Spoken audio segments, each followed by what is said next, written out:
Part 2. There you go, John. Part 2. Oh, Part 2 of the Titanic. Right.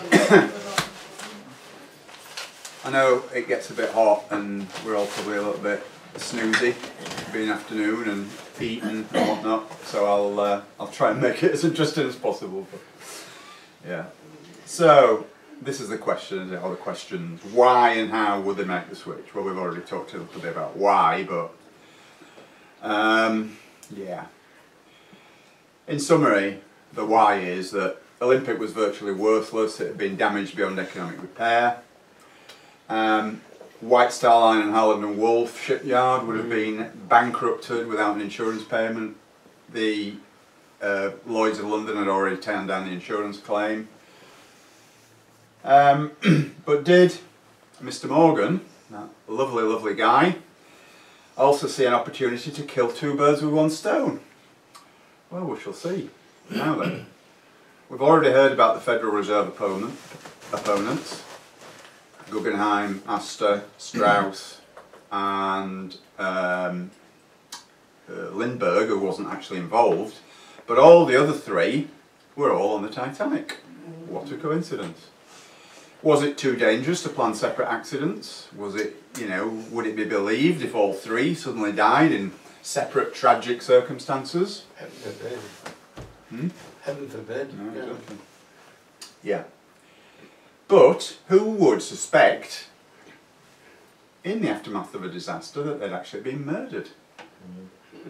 Yeah, okay. Now let's look at Captain Smith for a minute. Now, contrary to popular belief, Edward Smith actually had an appalling safety record. Truly, truly appalling. Now this guy was the, what was called the Commodore of the White Star Line. That meant he was the senior captain. Of every captain in the White Star Line, he was the senior one.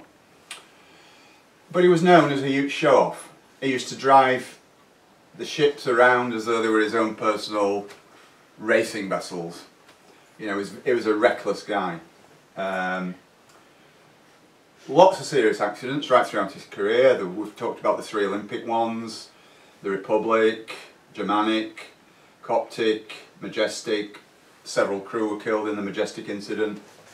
It was to do with a boiler flue, and the boiler exploded. He's a bit like Bill Gates, really. Well, yeah. Yeah, give Bill Gates a run for his money, that's sure, that's for sure. Yeah. So, generally speaking, the guy was, well, he was useless. And I think what happened was he was brought into Ismay. Bruce Ismay was the managing director of White Star Line. I think he was brought into Ismay's confidence, JP Morgan's confidence, and his safety record, was used as a lever, saying, "Look here, Smith, old boy, here's what we're going to do, and it's going to be you that facilitates it." Because he was on the verge of retiring. The maiden voyage of Titanic was going to be his last ever voyage. I mean, it was his last ever voyage, obviously, but it would have been anyway. Okay. So, he was concerned for his pension, so I believe he was coerced into doing their bidding, and but he believed that nothing was going to go wrong. Okay. He thought that nobody was going to be hurt because there were contingency plans in place, and we'll come on to those contingency plans. He was told that the liner Californian, which I mentioned right at the beginning, will be standing by to receive all the passengers. But he insisted on choosing his own crew. So again, some of you may be aware that at the very last minute the Titanic crew list was changed, which was totally against protocol. Several people were promoted, several were demoted, and some were kicked off the crew list altogether. Yeah, so the seniority order of existing officers was affected by this change, and there was a lot of resentment about what happened. Yeah. But amazingly, despite this coal strike, no ship workers were working. They still had difficulty finding crew because in those circumstances word gets around, and I believe word got around that the Titanic was really the Olympic. When I did the, I spent 2 weeks in Belfast interviewing families of the the descendants of the shipyard workers, and they all said things like, none of them knew each other, so they weren't colluding about it. They all said things like, our granddad or great-granddad, whatever it was warned that if he ever breathed a word of what was going on inside those shipyard gates, those dockyard gates outside, then not only would he never work again at Allen and Wolf, but he'd never work again anywhere. And then that was a serious threat in those days, because as I say, it was the days before Social Security, and it was virtually a death sentence. If neither they nor the families could get any work, it was an extremely serious matter. So I think, just to emphasise the point, they still had difficulty finding crew, even though these people couldn't work, and they were probably desperate money-wise. They'd been rent arrears, being dangerous, being chucked out of the homes, and all that stuff. Yeah, as I say, there were thousands out of work.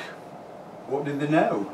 Well, I believe they knew that the ships had been switched, and that the Titanic was actually an extremely badly damaged Olympic, which it was. Another anomaly was that the chief officer, Wilde, chief officer was the rank below captain, so this guy was the second in command on Titanic, and he sent a letter to his sister saying, I still don't, this was from Southampton Docks just before the ship sailed, said, I still don't like this ship. I still don't like this ship. And this is, there's photostats of the letter on the internet, so it's not like people have made it up. Now, Olympic's maiden voyage was full. Okay, the ship held about 4,000 passengers. But strangely, Titanic was only around half full. Now again, not a lot of people know that. Doing my best Michael Caine impression. People just assume that it was oversubscribed and people were clamouring to get on it. But White Star Line actually deliberately restricted the numbers of people on there. Okay, so there were people clamouring for passengers across the Atlantic, and they had been for weeks, and yet they offered only second-class accommodation to first-class people who inquired about first-class berths.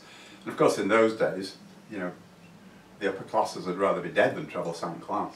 So they knew that they weren't going to go, and they restricted those numbers. And there we have it. First-class passengers transferring to Titanic were only offered second-class cabins, which most of them turned down. And a few more puzzling facts, or maybe not, knowing what we know. 50 first-class passengers cancelled their reservations on Titanic at the last minute. For all were friends and colleagues of J.P. Morgan. Likewise, J.P. Morgan, if he was supposed to be going on the maiden voyage and he just failed to show up. They received a telegram minutes before the ship sailed saying that he couldn't travel because he was ill. And yet, 2 days after the sinking, Morgan was seen in perfect health at a French holiday resort with his mistress. It's a bit like 9/11 on water, isn't it? Exactly, yeah. Very, very similar. It's all the same tactics that they use over and over again, because it works. Why change a winning formula? Yeah. And Florence Ismay, who was Bruce Ismay's wife, also changed her mind about accompanying her husband at the last moment. Illness. Well, no, she was actually seen Somebody else. no, on a motoring holiday in Ireland. Okay, so this is the SS Californian. This is a ship that we keep getting mentioned. This was a ship that, according to the legend of the Titanic, and that is the official story, the official legend, was nearest to her at the point where she sank. Now, interestingly enough, Californian's top speed of 12 knots was just exactly half of that of Titanic. And Californian, again despite a coal strike, also left the port of London 5 days before Titanic left Southampton. And so 10 days later exactly, because of the speed differential, they were both in the same ice field at the same time. Okay, again, I don't believe in coincidences. So yeah, despite the coal strike, Californian found a full complement of coal from somewhere. But interestingly, she had no passengers. And again, we're looking at a situation where people were clamouring for passengers across the Atlantic. She went out without passengers. And no cargo either, except, can I have some suggestions as to what the cargo might have been? The only cargo that she was carrying? Anybody any ideas? Extra food. Cheating. Blankets. 3,000 woolen sweaters and 3,000 woolen blankets. Okay. Now, this is the captain of the Californian who became the scapegoat of the Titanic disaster. Okay, now let's examine a little bit more about this. Okay. On the 14th of April, which was the day of the disaster, which happened at 20 to 12 midnight, so this was during that day, Californian came to a dead halt in the middle of this ice field. And Captain Lord decided to spend the night on a small sofa in the chart room rather than going to his cabin, which was a bit further away from the bridge. And he slept on this tiny sofa, fully clothed. What was he expecting? He ordered the boilers to be kept fired and the crew to be on standby through the night. As I say, what was he expecting? We can only speculate. Okay, now, sorry for the swapping around a bit here, but it's difficult to do it all in chronological order. Back to the Titanic. There was a massive fanfare and build-up to the maiden voyage. I've looked at contemporary newspaper reports, and the newspapers were just full of this fantastic maiden voyage of Titanic. And don't forget, she was the second one off the production line. Olympic, which was, should have been the real, big story. Very, very little about the Olympic. Again, I've looked at the newspapers around the date when it was launched and when it made its maiden voyage. No fuss at all, just a few tiny column inches about this ship. So was this fanfare around Titanic, was it done to attract the great and good of American and British society to the Titanic in huge numbers? Well, I believe it was, and I also believe that Guggenheim, Strauss and Astor all got personal invitations from Morgan to take part in the celebrations. Got no evidence for that, it's just a gut feeling, and I think that is a likely explanation.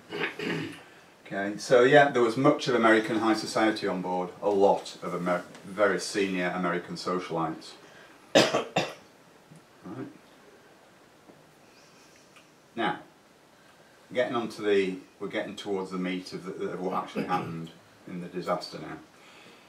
During that evening of 14th of April, when the incident occurred, Titanic's wireless operators received 6 messages, 3 of which were warnings of icebergs, and 3 were personally addressed to Captain Smith of the Titanic from Captain Lord of the Californian. I mean, even that is a very strange thing in its own right. Okay? And he kept telling Captain Smith the precise location of where Californian had stopped for the night. And unfortunately, Smith made a bit of a mistake. Well, an accidental on purpose mistake, shall we say. If he'd continued westwards on what was called the southern track, which was the southern route, for 10 more miles, instead of turning westward, it would have missed the ice field altogether. But he turned westward 10 miles too soon, and he ended up in the ice field. Okay.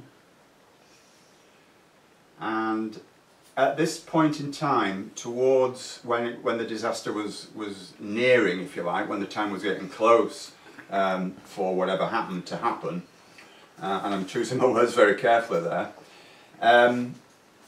unknown to Captain Smith, Titanic's radio operators were busy with passenger messages. They were sending, because it wasn't just for the crew to communicate the wireless system on the liners. The passengers were allowed to send telegraph messages as well. So the rich ones were sending, they had to pay for them, but they were sending telegraph messages and receiving them back through the single Morse code tapper that was on the Titanic. Telling their loved ones when to expect them, blah blah blah. And so the Titanic radio operators were actually inundated with these messages, these personal messages. And so they didn't receive Californian's last messages. So at the end of the day, they didn't know exactly where Californian was. Okay. Now there were several other ice ships, several other ships in the ice field that night, all travelling full speed, apart from California, which had dropped anchor for the night or whatever. Not dropped anchor, but it had stopped its engines, kept the boilers fired, and just stopped for the night. Yeah, and she'd actually closed down. And again, I'll talk a little bit about that in a little while. So that's a map of the route that Titanic took across the Atlantic. And it's not very visible, but just here, it's kind of a lighter grey area there. That was the ice field. Now what he should have done was carried on there and turned up that way. But he actually turned that way, there at this point, into the ice field, which was a really strange thing to do. Unless there was some, God forbid, ulterior motive. Yeah.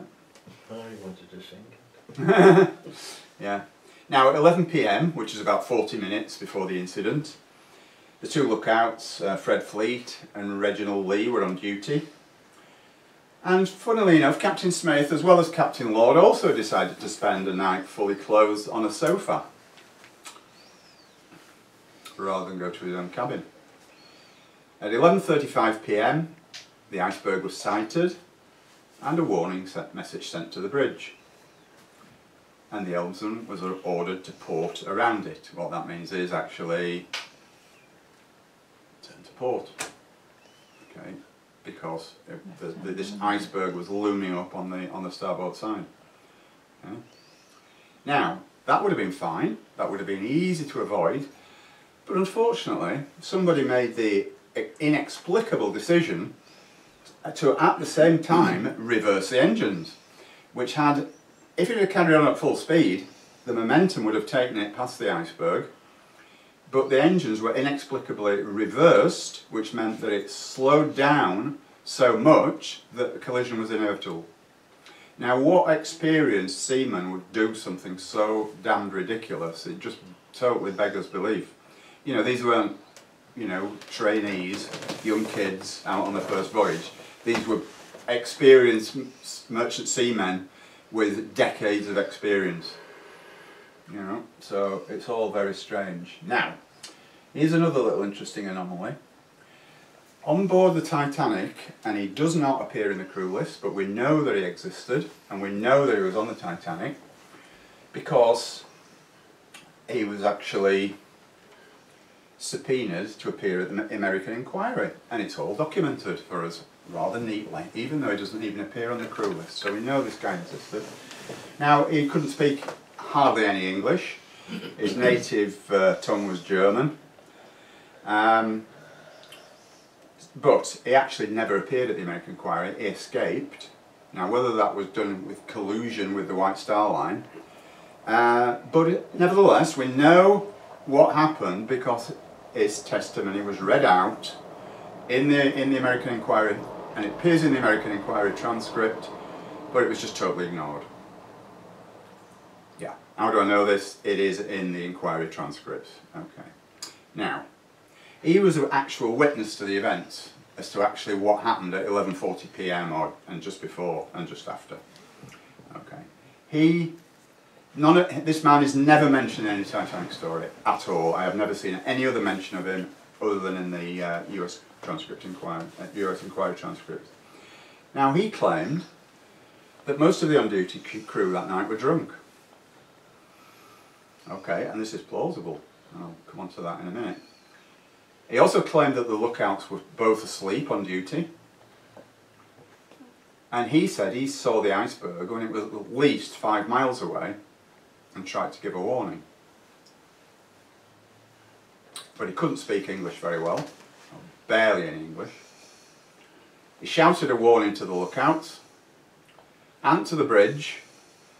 Nobody answered him, so he went to the bridge, and what do you think? There was no one on the bridge at this point in time, apart from an officer, First Officer Murdoch, who was lying motionless, who we believed to be drunk because he smelled very strongly of drink, lying on a bench. So, as I said, when the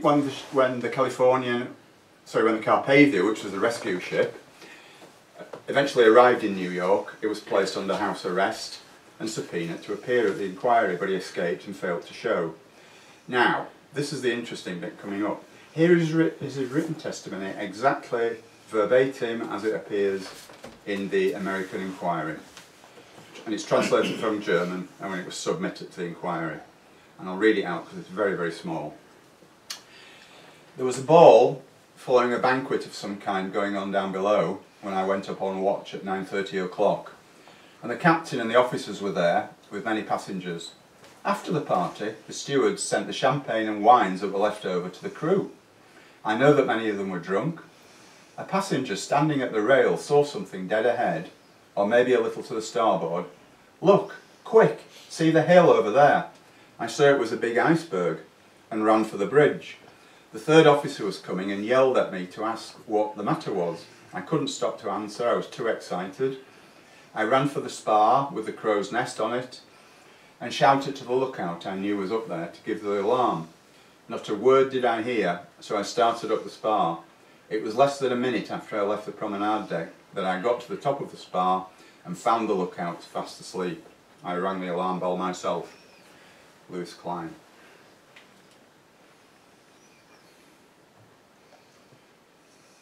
So did Murdoch, even though he was passed out drunk at this point, somehow gain enough wherewithal to deliberately guide Titanic into the iceberg? Now, interestingly, the turning circle of Titanic was 1,280 yards, which is roughly 2/3 of a mile. So it could turn a complete circle in 2/3 of a mile, which is pretty good for a ship that size, you know. And the stopping distance from full speed is 850 yards, which is just under half a mile. Okay. Now, the second officer, Lightoller, testified at the inquiry that the iceberg had been visible from 2 miles. So if the iceberg was visible from 2 miles, and the stopping distance from full speed was 850 yards, how could an accident possibly have happened? It had to be deliberate, because it could have easily been avoided, if the official story is true, of course, which it wasn't. And officially there were only 6 witnesses to the event, and the only 4 who survived were all working class people. Now, why is that significant? Because they were the class of people who could be most easily coerced into keeping stum about it all. You know, all they have to do is threaten them with loss of livelihood, threats to the families, much as goes on today, and they would, they would be, convinced that that was the right thing to do. And also, some of you may have heard some of the tales about Murdoch committing suicide, and of course his family have vehemently fought against that idea.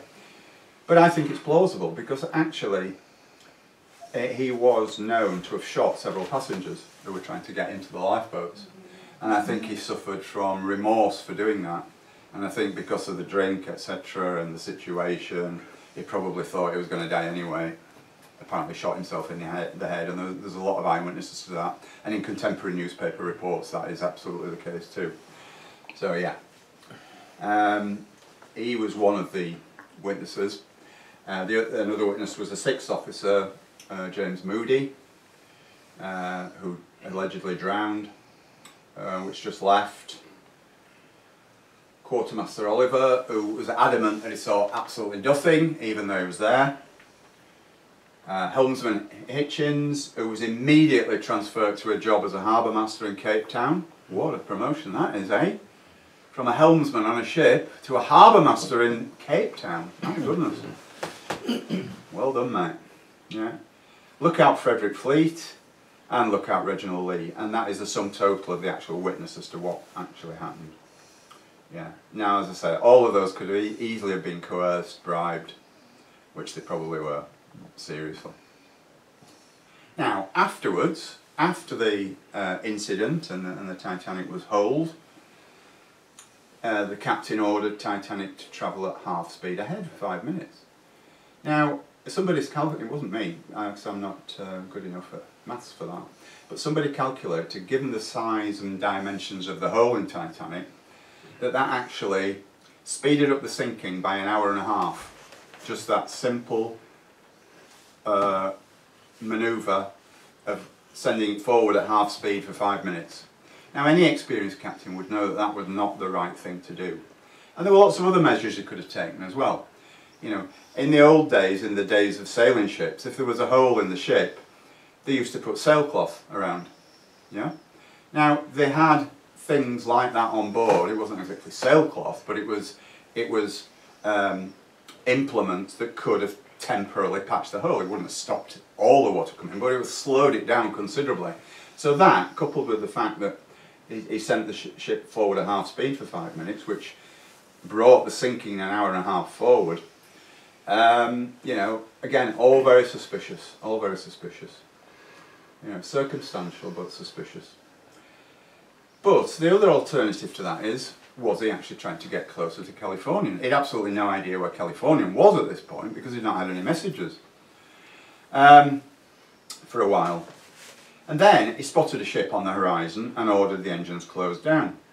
But it's all very confusing, really. You know, I can't make my mind up which of those two options he was going for, and maybe he didn't even know himself.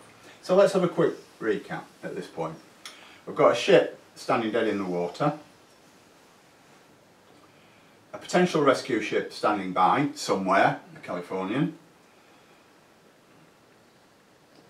Messenger sent from Californian stating its position, but that was several hours previously. And Smith could see a stationary ship on the horizon. And he could. There was a stationary ship on the horizon. And maybe he assumed it was Californian and that everything therefore was going to place. And there's a little diagram illustration of Titanic launching her rockets. Now, so yeah, at midnight, which was 20 minutes after the collision, Titanic started sending out distress signal. Coloured rockets. Okay, but the signals seen from Californian's crew were white, and yet Titanic is documented as sending out red, white and blue signals, but Californian only saw white. Now, is this what led them to inaction because they assumed it wasn't the Titanic? I don't know, it's only a speculation, but Captain Lord kept asking his crew repeatedly what colour the signals were. And every time he got the answer back, just white, sir. So he didn't do anything. Was he expecting red, white and blue as he'd been told? Okay. And Titanic was definitely confirmed, as I said, of sending out red, white and blue. So were these rockets from another ship? Well, let's see. Interestingly, okay. Here, I know this is a bit blurry, this slide, and I do apologise. This is the Titanic's actual position here, and here's the Californian diagrammatically. Now, almost exactly halfway between the two, there's a tiny little ship here called the Samson. We'll come on to the Samson in a minute. Okay, forget that one. Yeah, Samson was an illegal seal hunting boat, and it was sending the crew out on little rowing boats to all the ice floes, and they were clubbing the baby seals to death as they do, taking them back to the ship. And it was discovered later, much later, I'm talking like months, almost a year later, that the Samson was actually in that ice field at that time, sending up white rocket signals. Well, why would it do that? Well, it was to recall the small rowing boats from the ice floes. And the captain later said that he had seen coloured rockets. But he didn't come forward at the time because he was engaged in illegal activities. Of course, he didn't want to incriminate himself. But the Californian's crew nevertheless were adamant that only 8 white rockets were seen. and Titanic had sent up 22 multicoloured ones in total. Now, here's the odd bit. Did Titanic even hit an iceberg? Well, I have my doubts actually. As I said, there were only 4 working class witnesses who survived. Frederick Fleet, one of the lookouts, he refused to answer questions. He was extremely intransigent at the inquiries. I mean, in fact, it's quite amusing actually when you read the inquiry transcript of Fleet's testimony. I detail it in my book RMS Olympic. But he'd obviously been coached on exactly what to say, and he got it all wrong. It was just absolutely ridiculous. And he ended up getting frustrated with himself, and he got quite intransigent and rude, and yeah, it was really funny. Yeah, Quartermaster Oliver said he saw nothing at all, and he wouldn't be moved on that. And as I said, Hitchins, the helmsman, he departed for his new job in South Africa before the British inquiry, but he did attend the US inquiry. And Lookout Lee, he gave conflicting testimony at both inquiries. So he said one thing at the American inquiry and another thing at the British inquiry, which came a few weeks later. So yeah, let's expand on this a bit more. Now, we know that there were copious amounts of ice on the deck, because there were lots of eyewitnesses to that, you know, after the event. But, you know, the temperature was well below 0 that night. It was an extremely cold night. So, it has been speculated by myself, and not just me, by other people, that the owly ice that was scattered around the deck didn't come from an iceberg at all. Because when you see a picture of Titanic, you see the huge aerial, wireless aerial that was stretched the whole length of the ship, and masts and all the deck outbuildings. It would have all been covered in ice, because there would have been the spray from the sea, coating everywhere, and then it would freeze. So, don't forget the engines were thrust abruptly into reverse. So what happens when that happens? It shakes all the ice loose, doesn't it? And another, another argument for this is that the forwardmost two lifeboats, in other words the two at the very front, were always swung out over the edge of the ship in case of a man overboard situation. So these swung out way over the side of the ship. Now if the iceberg allegedly hit on the starboard side, the right side of the ship, the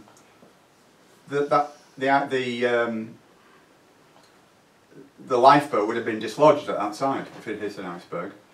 And the other thing is, the icebergs are roughly pyramidal in shape, aren't they? So how could, if a ship hits an iceberg, there's no overhang, you know, how could ice from an iceberg fall onto the deck of the ship? Because it's kind of going past like that, and that iceberg is like that shape. So the boats were intact because it's documented that they were both used in the evacuation of the ship, and you know, so it's all very strange. And there's more anomalies as well. There was something called the yellow, and this is again more possible circumstantial evidence that that it never hit an iceberg at all. There was something called the yellow funnel steamer incident, which again you don't hear about unless you delve really deeply under the surface. Several contemporary reports, in other words newspaper reports at the time, mentioned that eyewitnesses had seen what they called a yellow funnel steamer in the aftermath of the collision. And this wasn't a long way away. This was, don't forget, it was pitch black that night, and it was near enough that they could see what colour the funnel of the steamer was. So why did that not get involved in a rescue attempt? It must have known that the Titanic was in serious trouble, but yeah, it was only a few yards away. Was this the British naval presence? Yeah, and strangely enough, when the Carpathia picked up all the survivors from Titanic, because the California never did get there in time, there was another lifeboat drifting nearby, which was definitely not from the Titanic. And where did that come from? Did it come from the yellow funnel steamer? Was the yellow funnel steamer some kind of an icebreaker, or did it have some kind of a battering ram that did the damage to Titanic? I don't know, I'm just speculating. You know, all I can do is give you the information that I'm aware of. I don't necessarily have an answer to it all, because it's all very, you know, you know, it's all very confusing. So yeah, all the ice on deck could have been from any collision or thrusting engines into reverse. And was the yellow funnel steamer, as I say, an icebreaker or a ramming device of some kind? Okay, let's get back to the Titanic again. Now, Edith Russell, who was one of the last survivors, she died in the 1990s, I think. She, all her life, she said that officers, to anyone who would listen, but of course she was shouted down, Edith Russell said that the officers told her that the Californian was on its way to pick up everyone, so don't worry. Now, where could they possibly have got that information from? There'd been no communication between the Titanic and the Californian after the collision. They couldn't raise the Californian. So how did the officers know that the Californian was on its way, unless it had been primed in them? It just doesn't make logical sense. And it's also common knowledge that the lifeboats were less than half full. Again, I don't know the answer to that at all. Californian was stopped 19 miles away. Was Captain Lord still waiting for his coloured rockets? But the problem was he never did respond. Californian stayed there, and by the time he found out where the Titanic, what had happened to the Titanic, it was at the bottom of the sea. Yeah. So eventually it finally dawned on Smith that no ship was going to arrive, and that's when he started panicking and loading the lifeboats. Okay. At 5:30 AM, the Californian discovered that the Titanic had sunk, and at this time Carpathia was just reaching the flotilla of lifeboats to collect the 700 survivors. All the lifeboat passengers were brought aboard the Carpathia and given medical aid if it was needed, and Bruce Ismay, who survived, was allegedly taken to the doctor's cabin and sedated, but yet, even under sedation, he managed to send 3 messages to the White Star officers in New York. And then, on arrival at New York, all the crew were subpoenaed to attend the official inquiry, which was set to take place 2 days later. Yeah. I don't think we've got a duplicate slide there. Sorry. That's an actual photograph of the one of the first Titanic lifeboat to actually reach the Carpathia, which is quite poignant, I think. So, moving on, let's have a look at the American inquiry. How are we doing for time? We're all right. There's not much more to go, don't worry. Now, interestingly enough, at the American inquiry and at the British inquiry, witnesses were restricted to answering questions without elaboration. So they were basically told they don't want any more information, they just want a yes or no answer, or just a very concise answer to the question. Why would he do that if it wasn't a whitewash? Lightoller, who was a senior surviving officer, and interestingly enough, again just another little aside here, I actually, when I was doing all this research, I actually got in touch with and spoke to Bertie Lightoller's great nephew, who told me some very interesting stories about what his great uncle had told him. And he said that he never actually came out and said that it was all a setup, all a hoax, all a, you know, but he did actually make a lot of allusions to it. But he never actually came out and said it outright. He just used to smile very knowingly and come out with some glib answers. And he was a really nice guy actually, and he also wrote a book called Great Uncle Bertie and the Titanic Disaster, I think it was called. And I got quite a bit of information from that as well, because you know, there was some interesting stuff in there. So yeah, it was very evasive. He was caught out lying on several occasions. For example, he claimed he was in the water for almost an hour. Now anybody knows, I mean, the temperature of the sea was 28 degrees Fahrenheit, which is like minus 3 centigrade or something. And survival was 4 minutes at most. And what a lot of people don't know is that most of the victims died of freezing to death, not drowning. They died of something called hydrocution, which is like electrocution by water. It's when you hit extremely cold water, it's such a shock to the system that it stops your heart. So the people that jumped into the sea, a lot of them died of hydrocution, and the ones that just ended up in the sea in a more sort of, shall we say, less dramatic way, could survive for only about 4 minutes. But he claimed he was in the water for an hour. Yeah, right. There you go. There we go. Just preempting all this stuff. Okay, moving on again.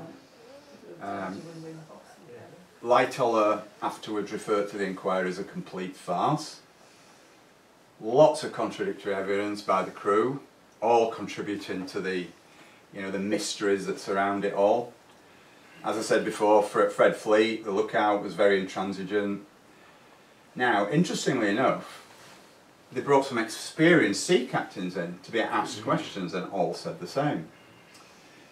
Icebergs of the size that allegedly sank the Titanic can be seen 3 to 5 miles away, even on moonless nights, because they're so, bright. They're vivid. They're either blue or white, apparently, and whichever it is, you can see them from that distance.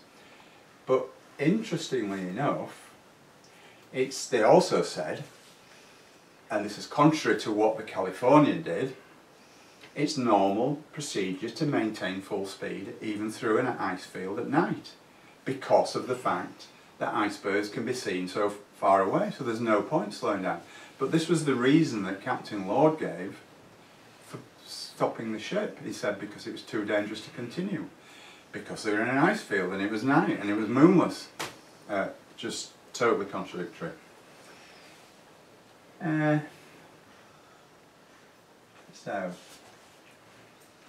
So the surviving crew members that weren't required at the American inquiry, they arrived home in Plymouth on the 28th of April, 2 weeks later, and they were immediately detained against their will overnight in what can only be described as a damp shed, and they were illegally denied access to the union representatives, and they signed a document that they believed to be the Official Secrets Act, although they were never told what it was. And, were they threatened and or bribed? Of course they bloody well were.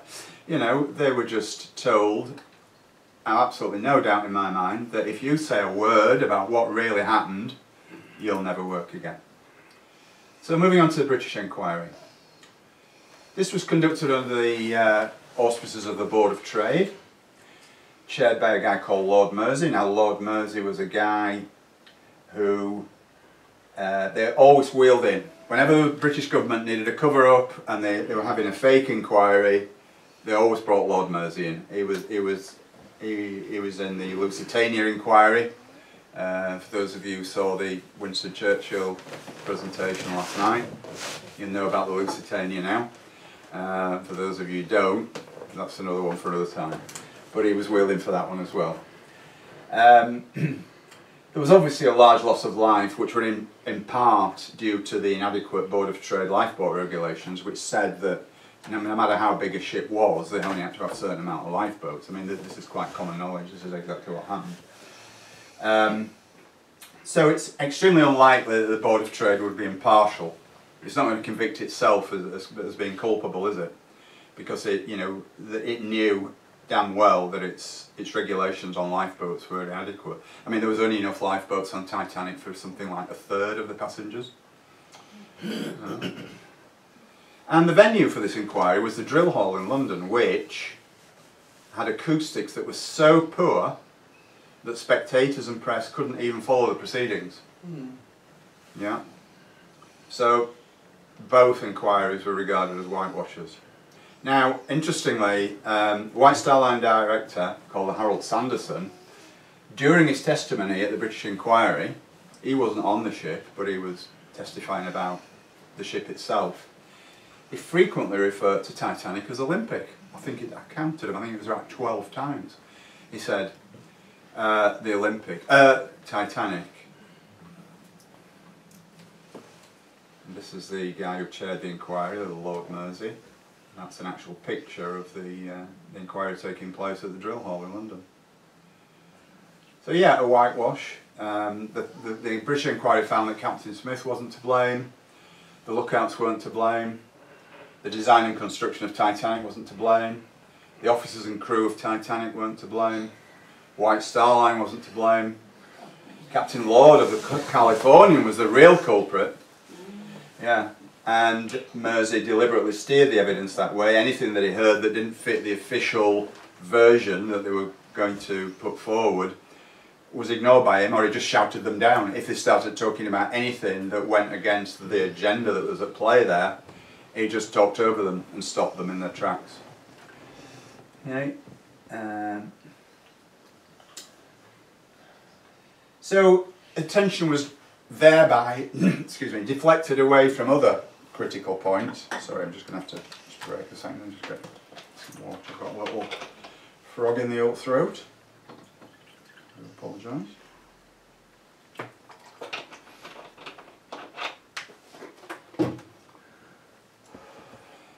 Yeah.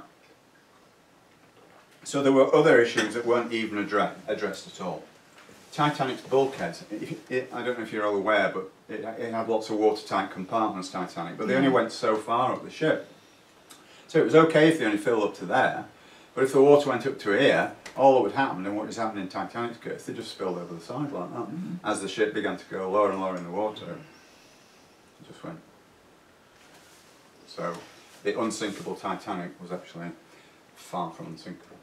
They should have been at least one deck higher. If they had been one deck higher, the ship would have survived. Okay. And of course the Board of Trade had just signed off the ship, as we talked about earlier in the first part. The sea trials, the Board of Trade was responsible for conducting those sea trials, and whoever did it just signed off the ship with just a cursory inspection. Now, we're almost there.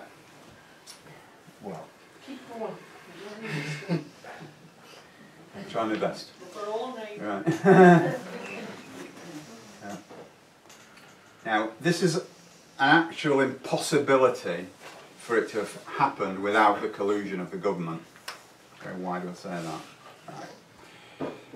The Liberal government of the day, who was headed by Herbert Asquith, who was Prime Minister, H.H. Asquith, knew that if White Star and Harland and Wolff had been bankrupted by the destruction of the Olympic, there would have been massive political repercussions. There would have been 25 to 30,000 people out of work, plus all the dependent industries.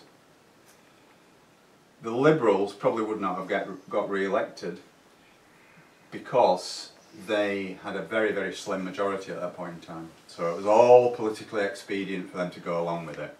And equally, if not more importantly, this comes back to the point in time when J.P. Morgan actually purchased the White Star Line. Morgan agreed, well actually, just let me step back from that. What actually happened was, at that point in history, foreign nationals were not allowed to own British shipping lines. It was just a law. They weren't allowed to. But apparently Morgan agreed with the government that if he was allowed to take over White Star Line, that any White Star Line ship could be requisitioned as troop carriers in the event of war. Now, at that point in time, all the elite knew that they were planning World War I. So the government agreed to it on those conditions, on those terms. Okay? As I say, real history tells us that the financiers, as I said right at the beginning, had been planning World War I for at least 2 decades. And the Federal Reserve Bank was the stepping stone to bring this about.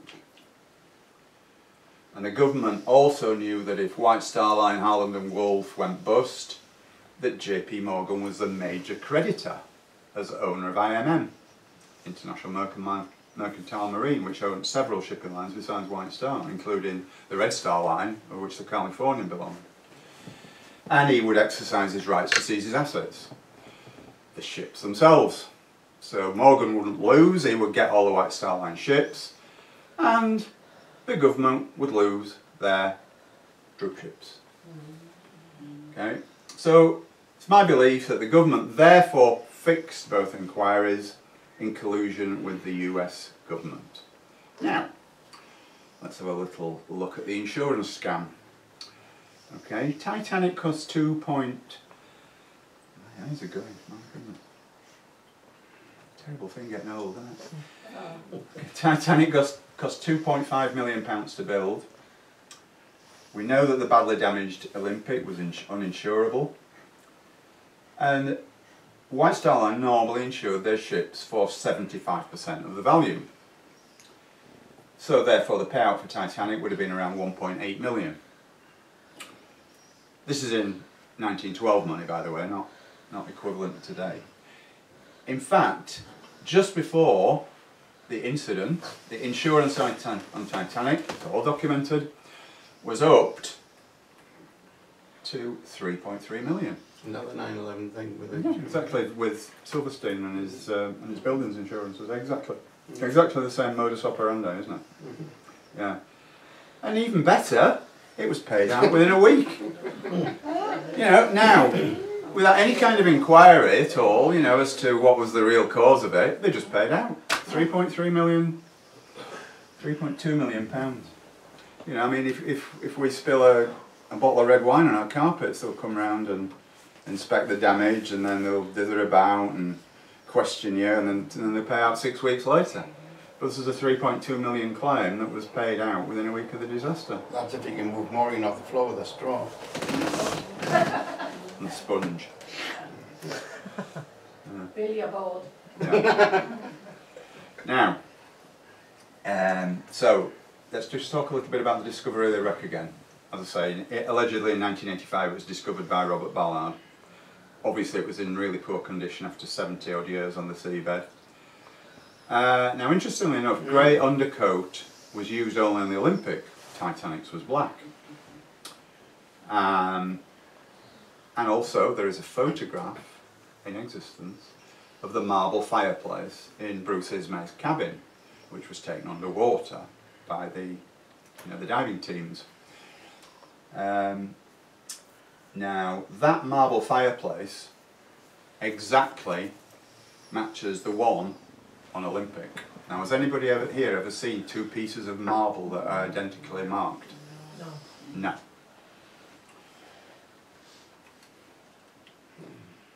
The starboard pillow is clearly stamped 401, which is Titanic's build number, but we already know that that doesn't prove anything. Olympic's build number was 400, Titanic's was 401, but that doesn't actually prove anything because we know that the propeller was switched after the collisions. Olympic. So Olympic had a Titanic propeller on her. Doesn't prove anything, it doesn't prove that it was Titanic, but yeah. Now, if you remember right at the very beginning when I was talking about Ballard, when I was talking about the repairs to the ship, and they put keel braces on, which were not in the original blueprints. Well, when Ballard did his initial dive down to the ship, all the divers came back with photographs and they noticed these longitudinal keel braces, and Ballard was really puzzled because they had the ship's blueprints there and he couldn't see any of these keel braces at all. Now, Titanic didn't have those, it was only Olympic that had those. And yet there you were, photographic evidence on the seabed, longitudinal keel braces.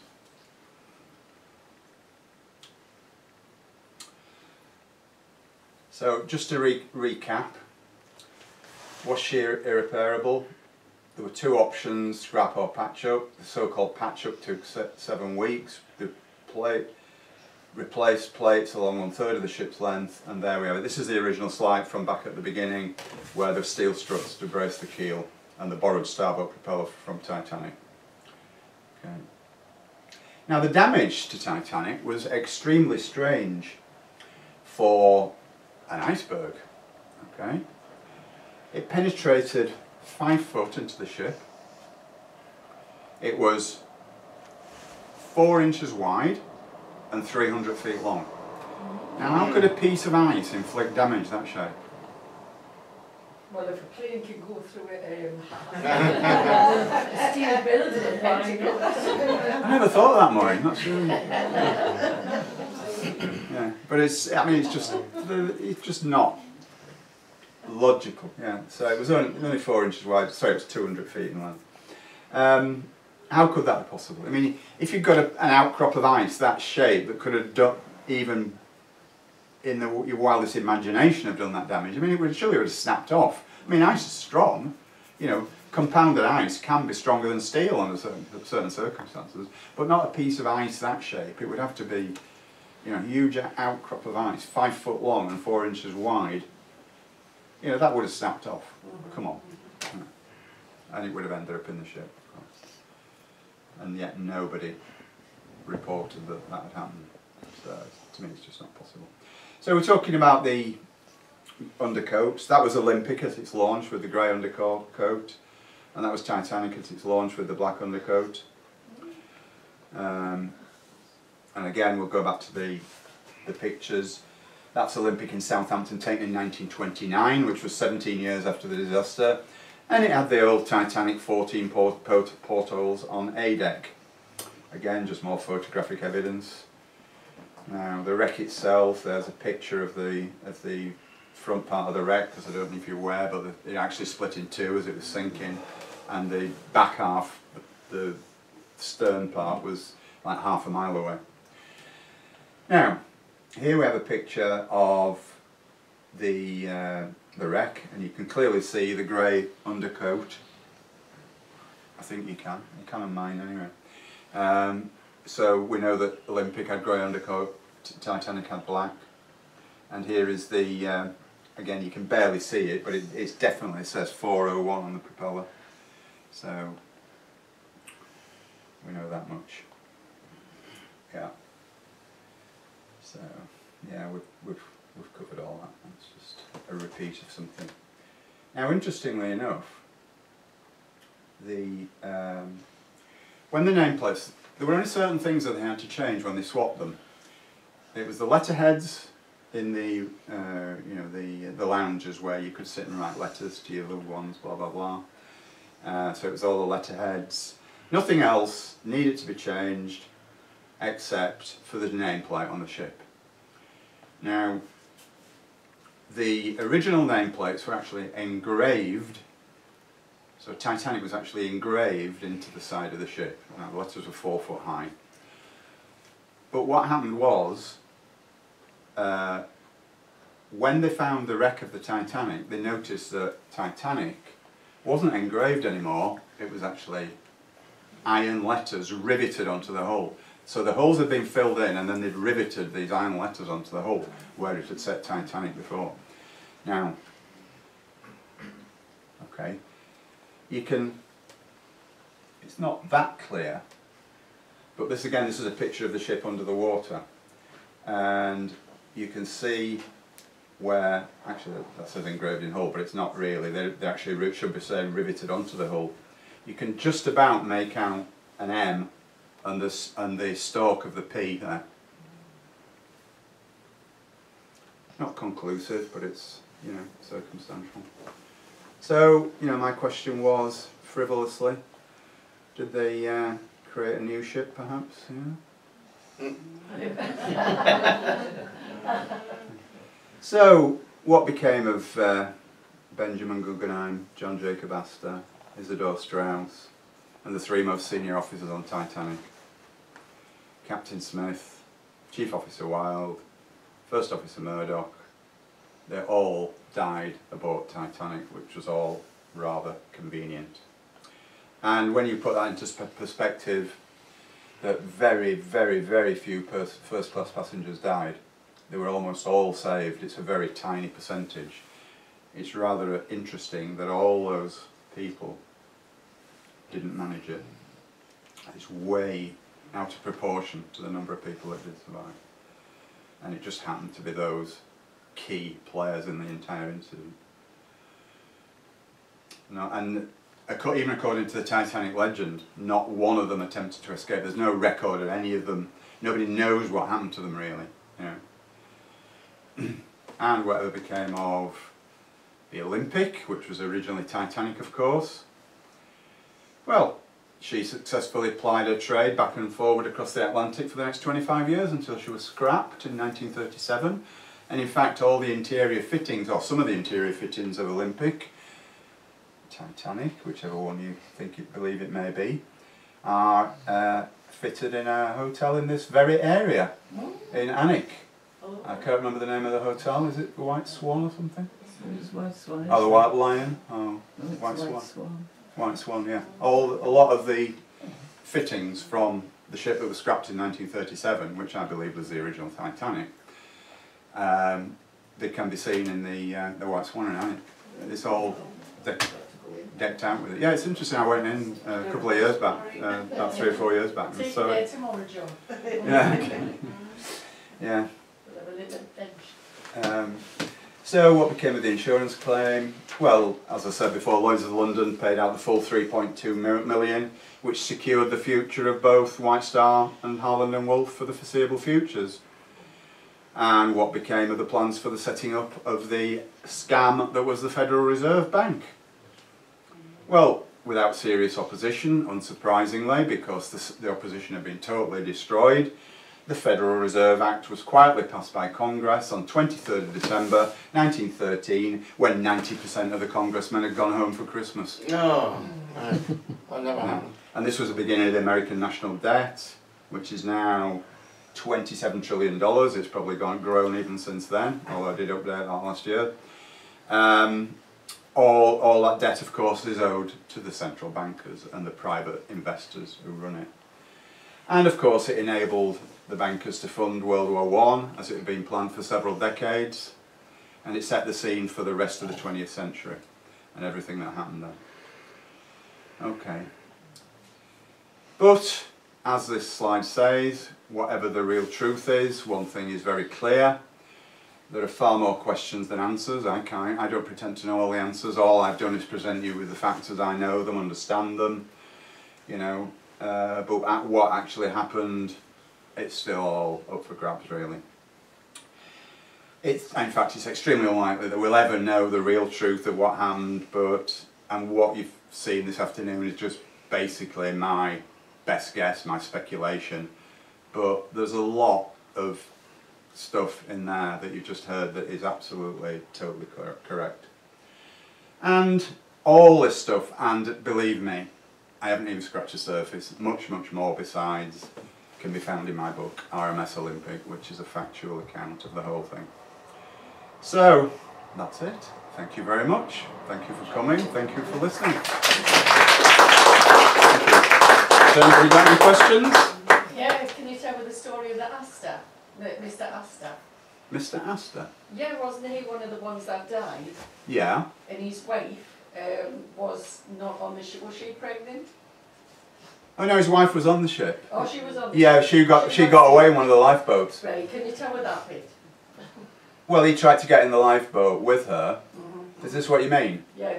And and he was refused entry into the lifeboat, so he accepted it, to be fair to him, and he wandered off, and he was never seen again by anybody. Nobody recalls seeing him again. Yeah, so that was it really, more. John, Yeah.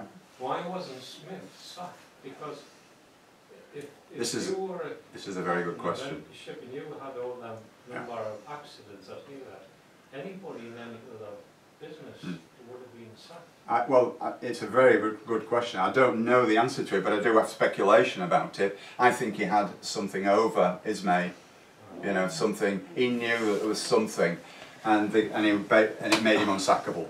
Because if he'd have been sacked, he would have blown the whistle. I don't know what it was, but that is just my theory. Because you're absolutely right. Any catship captain that's involved in those days, it was involved in an accident.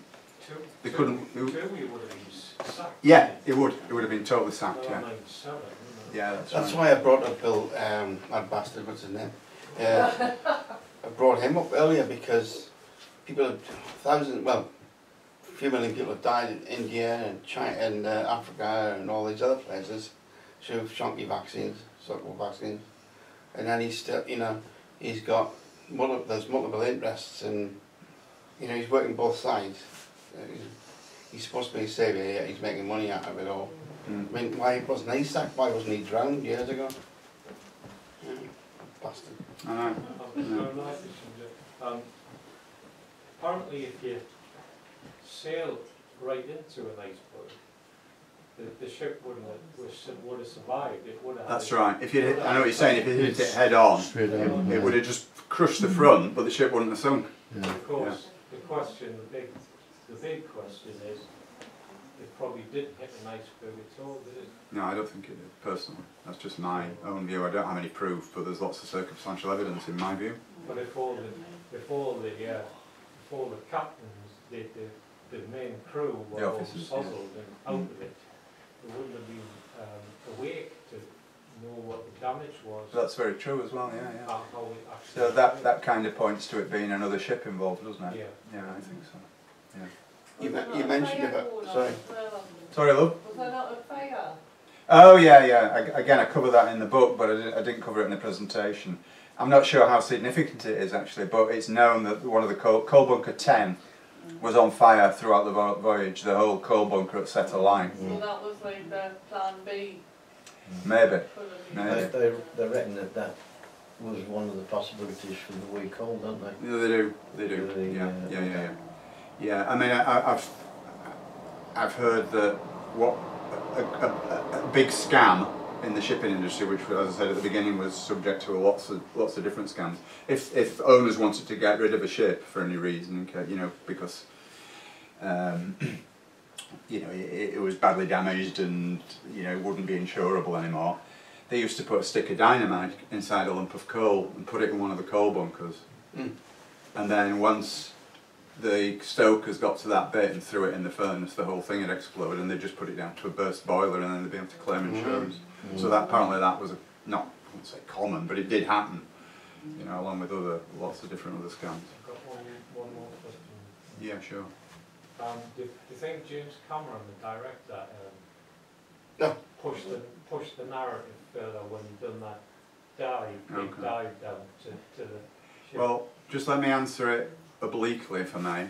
James Cameron is a 33rd degree Freemason, so draw your own conclusions. Yeah. It was made 33rd degree Freemason the night of the Oscars, you know, when the film Titanic won all, just about swept the board with everything. Yeah. I think, I don't know if it was before or after the Oscar ceremony, that was his 33rd degree initiation ceremony. So that was his reward. Probably. One of the most excruciating films ever made, I think. That was awful, wasn't Awful. But the, you know, you talk about the Olympic when they had those repairs done. What was the length of the plates that they replaced? it? It was about a third of the ship's length, and the ship was about, was it 900 feet? So about 300 feet. Hell of a lot. Yeah. They needed to patch it up though to get it back seaworthy for that one last voyage. I mean, the scale of that's massive. It is huge, isn't it? So the real 100 yards. story of the Olympic would make a far better movie than the Titanic. Well, yeah, there was, They thought it was funnily so enough, when I did the first ever this before I'd written any book. Well, my first book was just about to be published. I did a presentation at a freedom group called New Horizons in St Anne's, and that presentation is still on YouTube now. This was it's nearly 10 years ago, and after that, a few months after I'd done the presentation, I always forgot all about it. I had a phone call. And I didn't recognise the number. I thought, I'm not answering that, because I never do. I never do answer any phone calls that I don't know the number. And it was a really long number, and I thought, that's a weird number, I'm not answering that. So I ignored it, and then I forgot about it, and then a few weeks later, it rang again, and I ignored it again, but this time the person left a voice message. So I listened to the voice message, and it was this American lady, and she said, I'm trying to get hold of John Hamer. I've just watched your YouTube presentation about the Titanic. I'm an American film director, I live in Hollywood, and I want to make a film about RMS Olympic, your RMS Olympic story. So I thought, yeah, right, okay. So I ignored it again. And then she phoned, and I saw the number again, so I thought, this was a few days later, she phoned again. 10 out of 10 for persistence. And so I answered it this time. I thought, who's this joker? So yeah, I spoke to her, and it was dead genuine. She invited me over there. Went over there. I spent 2 weeks in this fantastic ranch that she lived in the Hollywood Hills. Stayed with her for 2 weeks. We went round a few different film producers that she knew. And of course, we know what the outcome is. Nobody was interested apart from one guy who showed a mild interest, and he said, yeah, he said, it's got possibilities, he said, but what I need it to do is, he said, I need it to be based on a book. So I said, okay. So I was telling this to Maureen last night. So I came back and I spent the next 6 weeks burning the midnight oil, and I wrote RMS Olympic with all the information that I gathered over the years. And I sent him the manuscript in Word document form, and he got back to me fairly quickly. He said, oh, no, he says it has to be a novel. God. So I started again, and I wrote a novel, and that's called Titanic's Last Secret, which is also, you know, in my book portfolio. And that is based, it's a novel based on the true story, which is RMS Olympic. And so I sent that to him, and this was like maybe 4 or 5 months had gone by this stage, 6 months maybe, and he just emailed back and said, thanks very much, but no thanks. I thought, but at least I got 2 books out of it. Yeah, too many Jewish bankers involved. Oh, well, exactly. Yeah, They don't want to know. Was your recommendation the Olympic rather than the novel? Well, it depends. Yeah, I would say I would definitely recommend reading RMS Olympic first, because the Titanic's Last Secret is based on what happens in RMS Olympic. So to read Titanic's Last Secret, you just think, oh yeah, it's an interesting story. Well, it's an interesting story, that, very clever. But there's no basis to it. Well, RMS Olympic is the basis to it. And it's only £10, isn't it?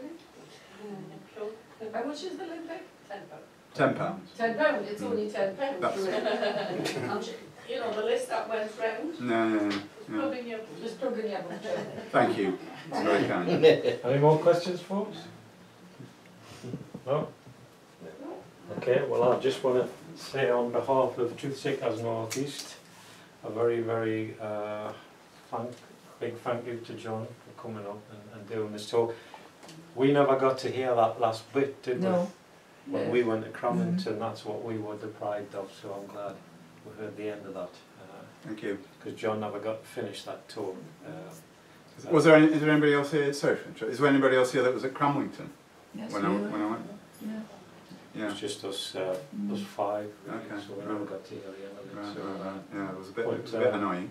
Yeah, but this is a proper northeast welcome that you should have got. Yeah, honestly, I can't thank you all enough. You know, especially Maureen, and you know, it's just been Dawn. and Dawn, of course. Needy child at the The back. needy child at the back. It's just been an absolutely fantastic experience for me too. So I really enjoyed meeting you all. And Maureen, I'm just going to do the the raffle.